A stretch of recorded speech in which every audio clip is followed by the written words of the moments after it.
झारखंड की मुख्यमंत्री के रूप में हेमंत सोरेन ने चौथी बार ली मुख्यमंत्री पद की शपथ। झारखंड की राजधानी रांची के मोरहाबादी मैदान में आज इतिहास रचा गया।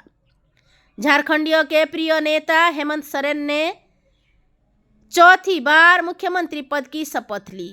इस ऐतिहासिक मौके पर मोरहाबादी मैदान में जनसैलाब उमड़ रहा।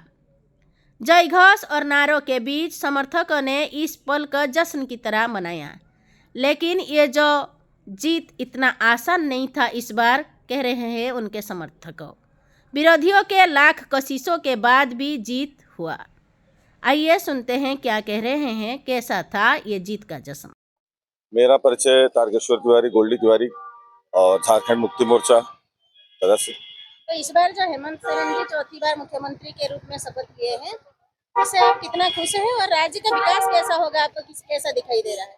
देखिए, सबसे पहले तो हेमंत सोरेन जी को हार्दिक बधाई और आपका भी झारखंड की धरती पे अभिनंदन। पूर्वी भारत झारखंड की धरती से कवर कर रहा है और चौथी बार हेमंत सोरेन जी मुख्यमंत्री बने हैं और लगातार दूसरी बार बने हैं। पहले इस कार्यकाल में जो इनका तीसरा कार्यकाल था उसमें जिस तरह की दिक्कतें उन्हें आई, शुरुआती दौर में ही कोरोना आ गया, उसके कुछ दिन बाद षड्यंत्र चालू हो गया, साजिशें शुरू हो गई कि किस तरह से इस सरकार को अस्थिर किया जाए। तो सारे मजदूरों को झेलते हुए फिर आपने ये भी देखा उन्हें जेल में डाल दिया गया एक मनगढ़ंत आरोप लगा के, और उस बाधा को भी पार करके वो बाहर आए। फिर कुछ लोगों को भी तोड़ने फोड़ने की कोशिश हुई, वो भी उन्होंने झेला। लेकिन उनका जो सोच था, उनका जो ध्यान था, वो केंद्रित रह गया आम जनों के कल्याण पर। उन्होंने मैया सम्मान योजना का शुरुआत किया, उन्होंने आम लोगों का बिजली बिल माफ किया, 200 यूनिट बिजली बिल फ्री की, बच्चों के पढ़ाई के लिए 15 लाख तक का एजुकेशन लोन दिया, कृषि का 2 लाख रुपया लोन माफ किया, इंफ्रास्ट्रक्चर डेवलपमेंट में काम हुआ। हमारे रांची में भी फ्लाईओवर था जो कि एक टारगेटेड टाइम में एलएनटी को देके टारगेटेड टाइम में पूरा किया गया और वो आज लोगों के लिए समर्पित है। तो इस तरह से पूर्व के कार्यकाल में उन्होंने काफी काम किया है और शायद इसीलिए जनता ने उनके ऊपर पूर्ण विश्वास जताते हुए उन्हें भारी बहुमत के साथ 56 विधायकों का वो उनको मिला है। हमारा 81 में 56 एक मायने रखता है और अब जो पूर्व की योजना है वो तो जारी रहेंगी।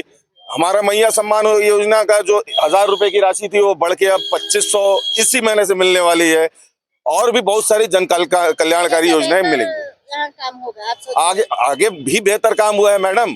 इसलिए आप ये समझिए कि हम जो पूर्वी भारत के लोग हैं ना, बहुत दिन से उपेक्षित रहे हैं।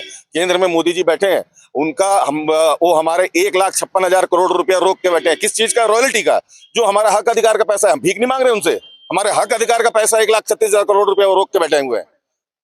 हाई कोर्ट, सुप्रीम कोर्ट से ऑर्डर्स है, उसके बाद भी उन्होंने चुनाव के पहले वो पैसे नहीं दिए कि हेमंत सोरेन और कहीं विकास कर देगा, हेमंत सोरेन और कोई कल्याणकारी योजना लेके आ जाएगा। लेकिन अब कोई भी ताकत है, जब जनता ने उन्हें समर्थन दे दिया। जी, इतनी रुकावट के बाद भी वो जीत गया। इतनी रुकावट के बाद भी वही तो झारखंड मुक्ति मोर्चा और विश्वम गुरु जी के पुत्र, उनका एक काम है।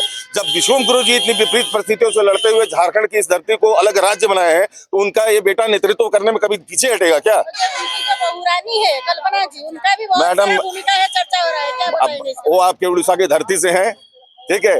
भाभी भी एक विपरीत परिस्थिति में एक गृहिणी के रूप में थी वो, लेकिन जब हेमंत सोरेन जी के ऊपर ऐसी विपरीत परिस्थिति आए, जेल में उन्हें डाल दिया गया, तो वो घबराई नहीं और झारखंड की जनता भी उनके पीछे खड़ी रही। लोगों ने नारा लगाया, कल्पना भाभी मत घर बनना, तुम्हारे पीछे सारा जमाना, पूरा झारखंड उनके पीछे एकदम पूरी मजबूती के साथ खड़ा रहा और भाभी भी हमारे नेतृत्व करने में कभी ऐसा फील नहीं होने दिया कि भैया जेल में है।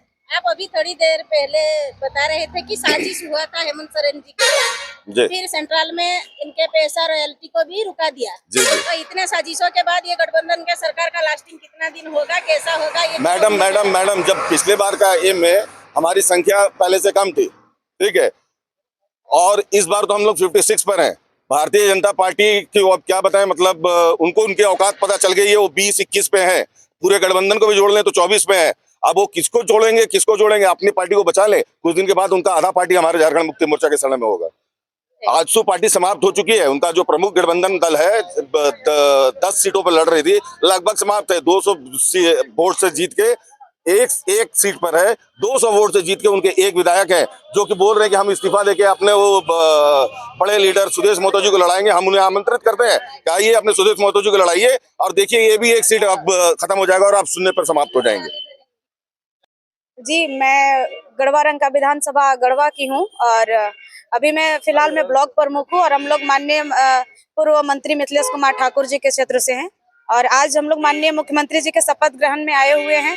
और क्या महसूस कर रहे हैं, कितना खुश है आप? चौथी बार जब मुख्यमंत्री बन रहे हैं हेमंत सोरेन जी के, कितना खुश है आप? आज सिर्फ मैं ही खुश नहीं हूँ, आज हमारी पूरी झारखंड की जनता इतना खुश है, इतना आह्लादित हो रही है, इतना प्रसन्न है कि इन्हें वर्षों का खोया हुआ सपना पूरा हुआ है। वर्षों का खोया हुआ झारखंड राज्य आज हमारे अबुआ लोगों के हाथ में मिला है। ये हमारे लिए बहुत गर्व की बात है। आज पूरा झारखंड जश्न मना रहा है और 5 साल के लिए हम पूर्ण रूपेण सुरक्षित हैं और पूर्ण रूपेण हमारी पूर्ण बहुमत की सरकार बनी है। इसके लिए हम लोग अपनी खुशी शब्दों में बयान नहीं कर सकते। विकास के बारे में क्या सोच रहे हैं? राज्य की विकास जो पिछली बार सरकार, हमारी सरकार को हिलाते हुए लोग जितना हमारा सरकार का टांग खींचने का कोशिश किया, उसके बावजूद भी हमारी सरकार ने जिस गति से काम किया वो सराहनीय है। आज तो हमारा पूर्ण बहुमत का, अरे मोदी जी, भाजपाई लोग, वैसे लोग जो हमारे देश के लिए गलत सोचते हैं, जो हमारे जनता के विरोधी हैं, जो हमारे जाति धर्म के नाम पे हमारे लोगों को भटकाते हैं, वैसे लोगों के लिए हम कहेंगे कि जुल्मी जितना जुल्म करेगा, सत्ता की गलियारों से चप्पा चप्पा गुंज उठेगा। जय जोहार के नारों से पूरा झारखंड ये गुंज उठेगा, इनकलाब की नारों से। Thank you.